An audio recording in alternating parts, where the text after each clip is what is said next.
Hi, everyone. I'm Dr. Lin Li. I'm a behavioral scientist and a happiness coach based in Melbourne, Australia. Today, I want to talk about the importance of being positive and constructive in dealing with people, especially people you care most in your life. So I want to ask you two questions first. Have you praised anyone today? And how to build close relationship with people you care most. I'm grateful that two educational programs help me to think about those important questions. The first program is Toastmasters public speaking club journey that I have been taking for about 10 years. And the second program is happiness studies certificate course that I have been attending since early last year, 2021. And those two programs, I got a lot of inspirations from them. So in Toastmasters Public Speaking Club, we organized we used one of the methods to organize our evaluations for our fellow Toastmasters for their speech. So we, in our evaluation speech, we first provide some positive feedback as to where the speakers did well, and then we point out the area for improvement, and then we finish by providing more praises and positive notes. So the formula is praise, improvement, and praise. So the ratio of positivity or praise to improvement, the ratio of praise to improvement is about 3 to 1 or 4 to 1 or higher. So more praises and then improvement.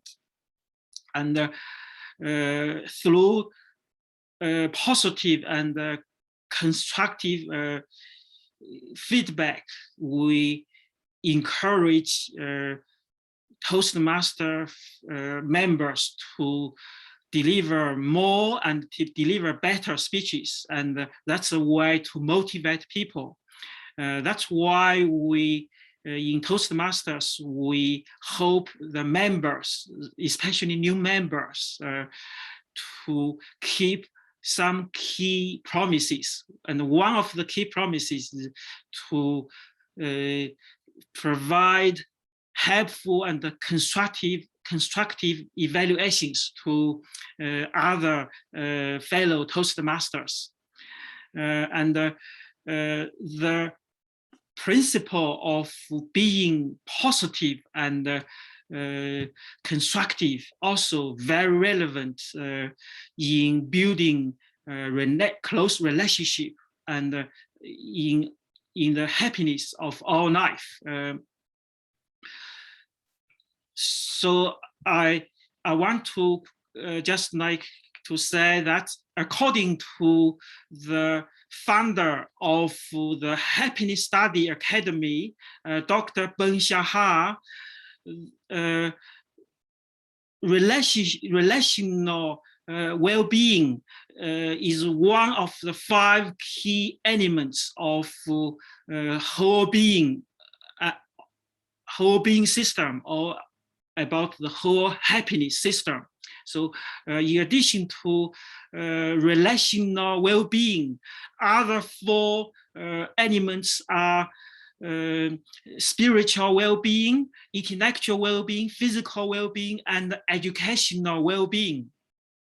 So today I'm going to focus on the relational well-being.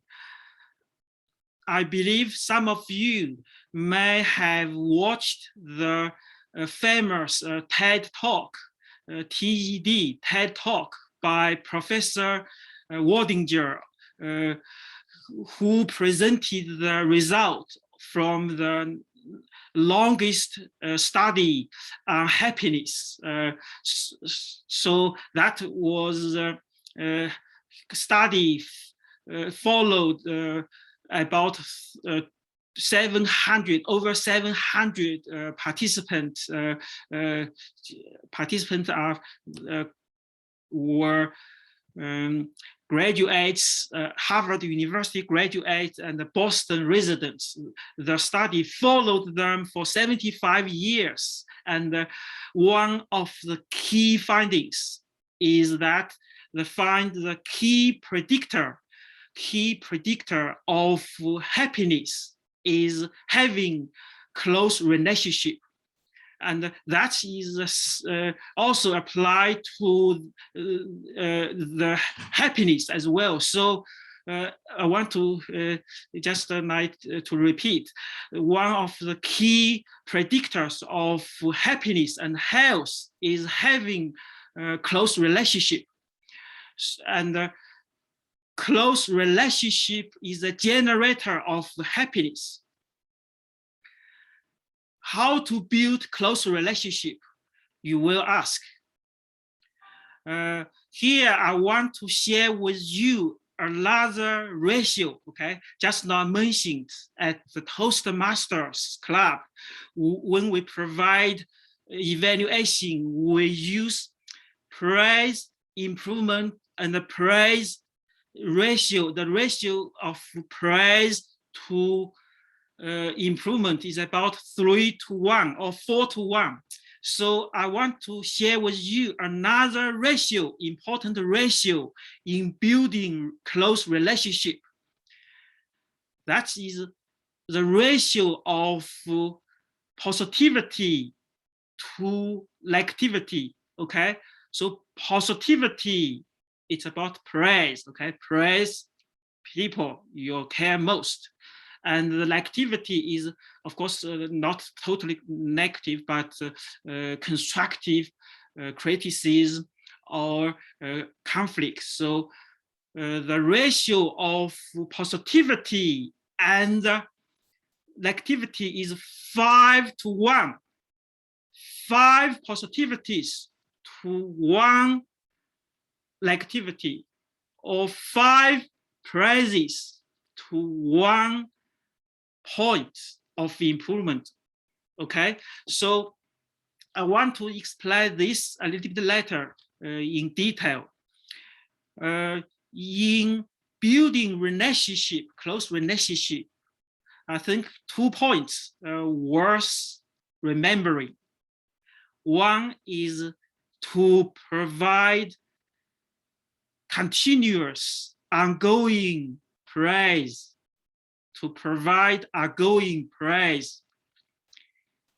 That's important because your partner or your close friend or family member. So this principle apply to the principle of and the importance of building close relationship apply to, you know, a marriage relationship in marriage, or between 2 friends, or among family members.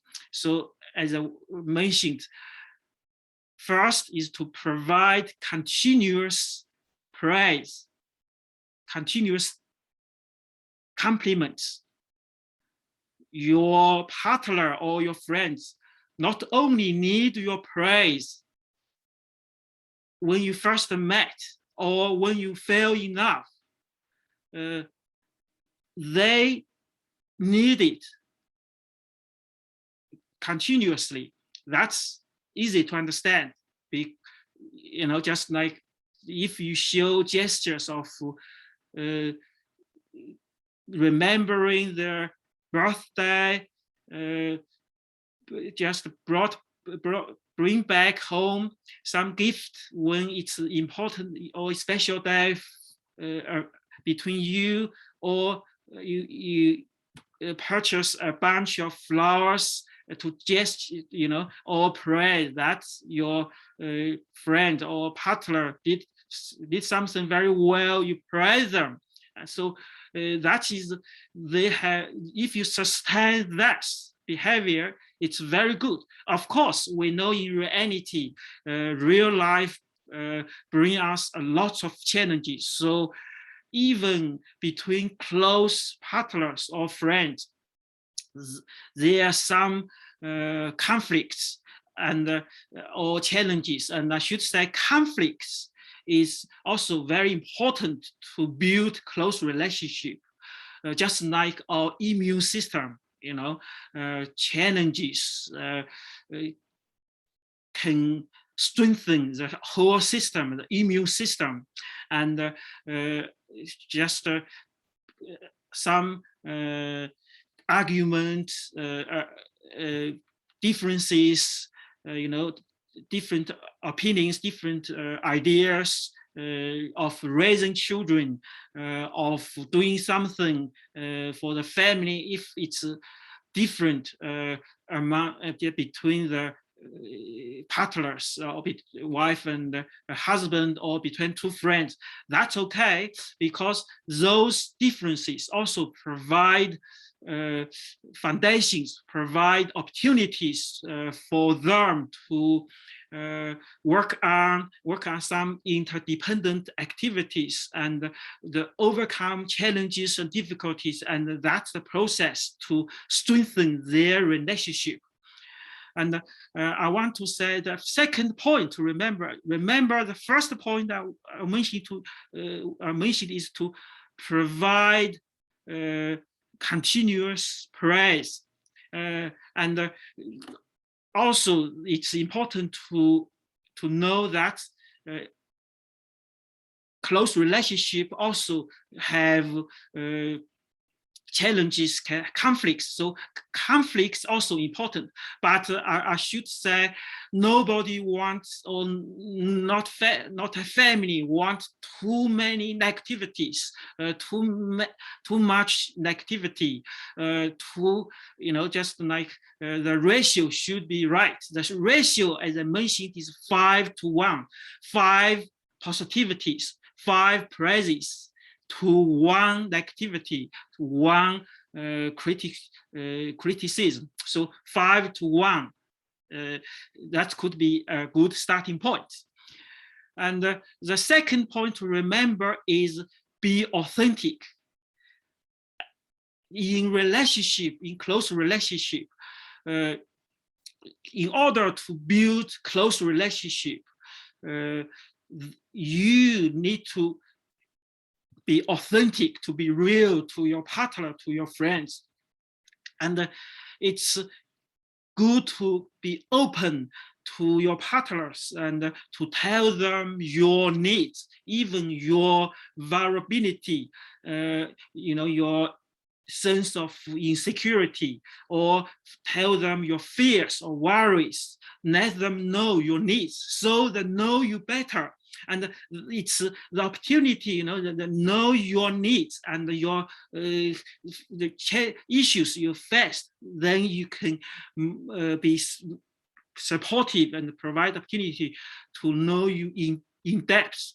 That's the way you build a close relationship. So to express your vulnerability, it's not a bad thing, but it's an opportunity to build a relationship.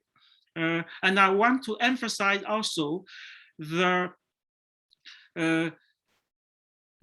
process of building relationship really need investment and cultivation. And it's a long-term project. It's, as I mentioned, it's not only you do it in 1 day or 1 month or in honeymoon when you feel enough. It's a long-term project. And so I want to summarize the key information here. In both evaluating, you provide effective evaluating to your colleagues or to your Toastmasters, public clubs, fellow masters, or in relationship, in a marriage, or between two people, among family members. The attitude and being positive and constructive are important. And I hope we can proactively practice positivity and get the positivity ratio right. If you are interested in happiness studies, more details about the happiness studies, you can contact me. My email address is alexanderlinli@gmail.com.